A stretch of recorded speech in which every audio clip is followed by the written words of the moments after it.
Ya baik, Assalamualaikum warahmatullahi wabarakatuh. Perkenalkan nama saya Muhammad Iqbal Bustam Pandre dengan NIM S1E1 22021 dari kelas B. Di sini saya akan menjelaskan sedikit tentang subnetting untuk matkul jaringan komputer. Nah, saya mulai saja langsung. Subnetting itu adalah proses memecah suatu IP jaringan ke sub jaringan lebih kecil yang disebut dengan subnet. Setiap subnet dideskripsikan non-fisik atau ID untuk jaringan subfisik. Biasanya jaringan beralih dari host yang mengandung satu router ke router dalam jaringan multi. Nah, kedua, sebuah teknik yang mengizinkan para administrator jaringan untuk memanfaatkan 32 bit IP address yang tersedia dengan lebih efisien. Ketiga, teknik subnetting membuat skala jaringan lebih luas dan tidak dibatasi oleh kelas-kelas IP atau IP kelas A, B, dan C yang sudah diatur. Dan yang keempat, dengan subnetting memungkinkan membuat network dengan batasan host yang lebih realistis sesuai dengan kebutuhan. Masuk ke bagian tujuan.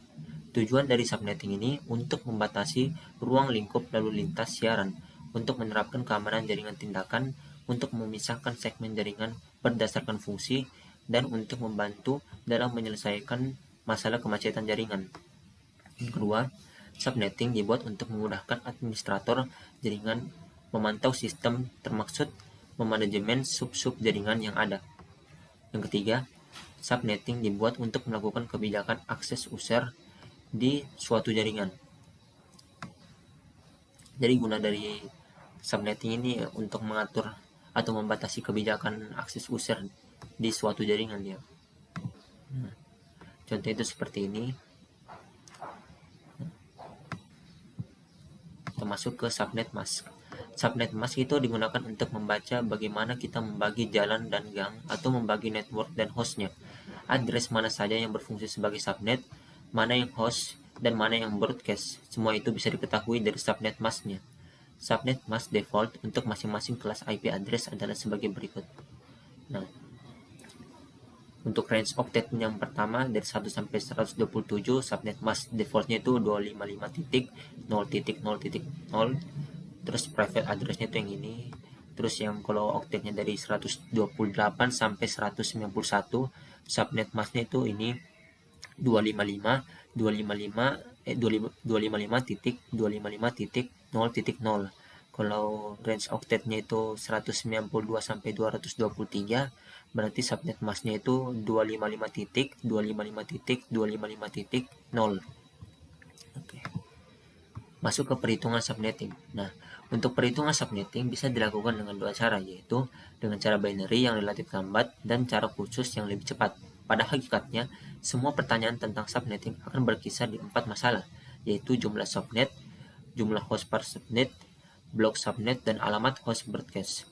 Penulisan IP address umumnya adalah 192.168.1.2/24. Artinya bahwa IP address 192.168.1.2 dengan subnet masknya itu 255.255.255.0. Karena per 24 diambil dari perhitungan bahwa 24 bit subnet mask diselubungi dengan binary 1. Dengan kata lain, subnet masknya itu sekisar ini. Nah, jadi ini angka binarnya. Kalau yang ini dia ya ini yang cara khususnya ini penulisannya 255.255.255.0. Konsep ini disebut dengan CIDR atau classless interdomain routing yang diperkenalkan pertama kali pada tahun 1992 oleh IEFT.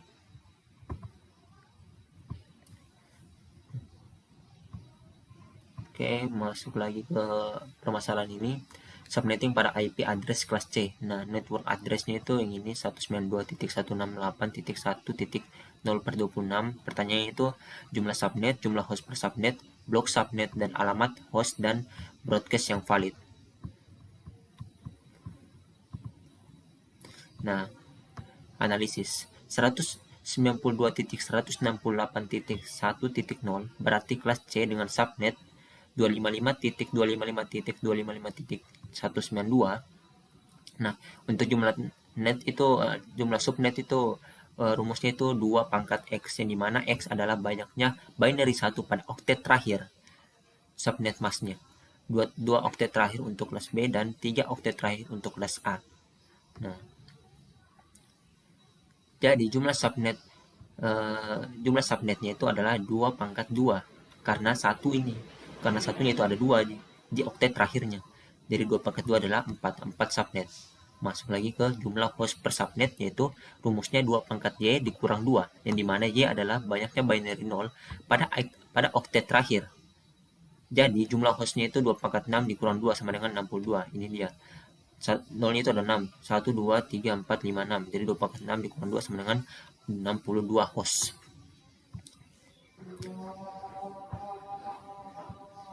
Terus masuk ke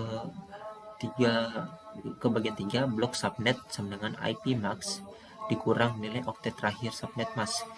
Nah, 256 ini 256 itu IP max-nya dikurang dengan nilai oktetnya tadi tuh yang 192. Yang ini dia. Yang ini kan 192. Jadi 64.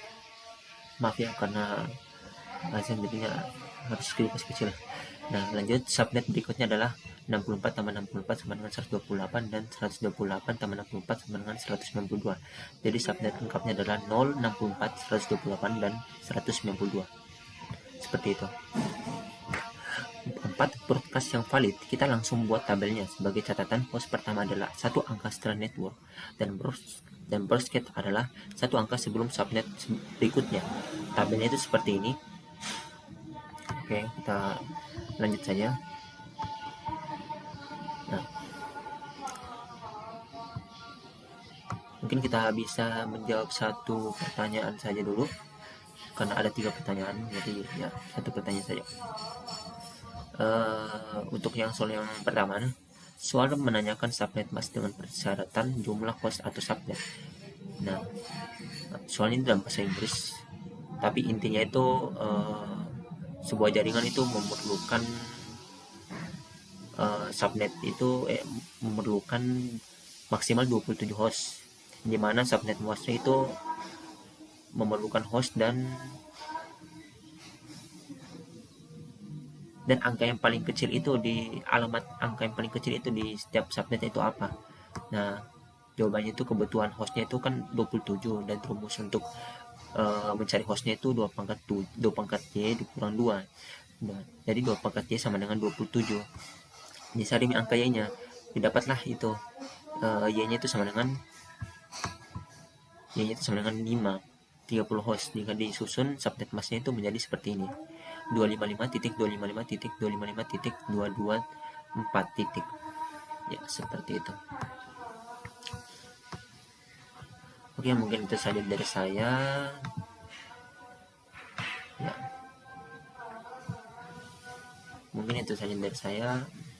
Untuk kesimpulannya ya, subnet itu adalah proses untuk memecah suatu IP jaringan ke sebuah jaringan lebih kecil yang disebut subnet.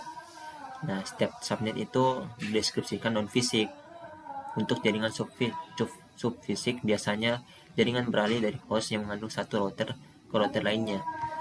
Dan tujuan yang paling utama dari subnetting ini yaitu untuk membatasi ruang lingkup lalu lintas siaran dan untuk menerapkan keamanan jaringan tindakan untuk memisahkan segmen jaringan berdasarkan fungsi dan untuk membantu dalam menyelesaikan masalah kemacetan jaringan.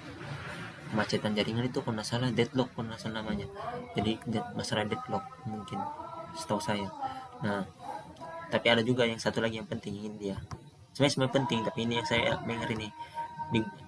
Subnettingnya itu dibuat untuk melakukan kebijakan akses user di suatu jaringan.